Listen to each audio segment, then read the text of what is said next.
परमेश्वर के नाम को अनुग्रहित इस सुबह में महिमा देते हुए प्रेरितों के काम 17वां अध्याय 19 और 20वां वाक्य।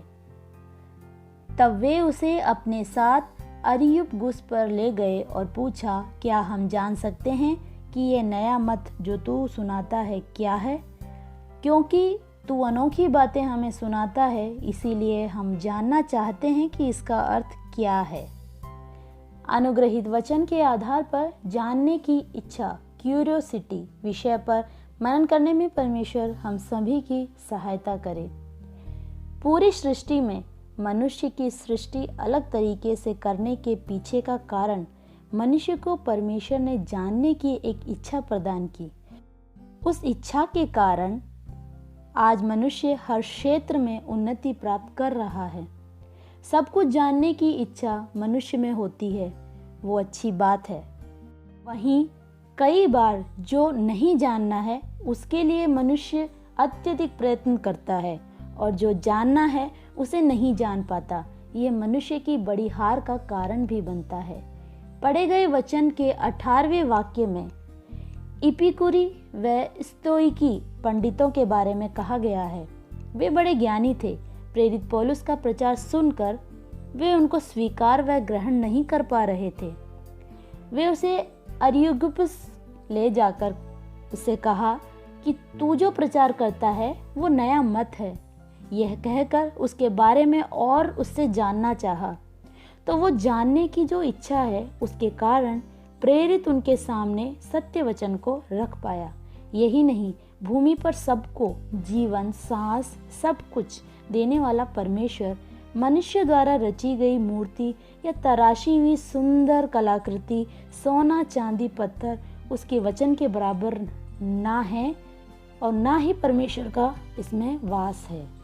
यह उनको समझाया, लेकिन वहाँ क्यूरियोसिटी को सही तरीके से उपयोग में लिए एक झुंड, वहीं दूसरा एक झुंड था जो सही उपयोग से पिछड़ गए। विद्वान थे, तब भी सच्चे खुदा के बारे में थोड़ा ही ज्ञान उन्होंने हासिल किया, लेकिन मसीह को मरे हुए में से पुनरुत्थान की शक्तियों के साथ जिलाया। इस सत्य को ग्रहण न कर पाने वाला एक झुंड पिछड़ गया।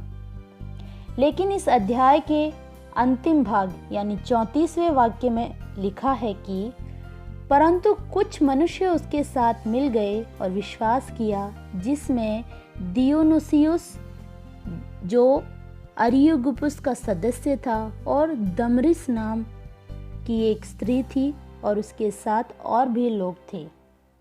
जानने की इच्छा को सही रीति में उपयोग में नहीं लाने की वजह से पिछड़ जाने वाला एक बड़ा झुंड, वहीं वह स्त्री और कुछ लोग इसी जानने की इच्छा ने के कारण आगे बढ़ गए।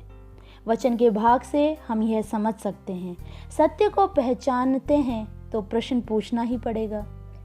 रिमोट कंट्रोल के अलग अलग स्विच जब हम दबाते हैं तो अलग अलग चैनल भी बदल बदल कर आते हैं। ये हर एक छोटे से छोटा बच्चा भी जानता है, लेकिन यह कैसे होता है पूछे तो इसका जवाब मिलना थोड़ा मुश्किल होगा। कुछ प्रश्नों के उत्तर की खोज मनुष्य को बड़ी बड़ी खोजों की ओर ले जाता है। मनुष्य और राज्य विभिन्न तरीके की और विभिन्न स्तर पर खोज करते हैं। तब पर्वत की चोटी पर खड़े होकर जिस मसीह को खोजना चाहिए, उस मसीह को ना खोजने वाली सारी खोजें निराशा और नरक की ओर ही ले जाएंगी। सारी मानव जाति इसे समझ पाए तो बहुत ही बेहतर होगा। प्रिय श्रोता, परमेश्वर ने तुम्हें जो बुद्धि, ज्ञान, वृद्धि और समय को उपयोग कर मसीह की खोज करें। अभी आपका समय है, आज ही आपका उद्धार का दिन है। मसीह को अधिक जाने, मसीह के वचन को अधिक जाने, उस विरासत के लिए जीवन व्यतीत करें। आंखें बंद करें, प्रार्थना करें।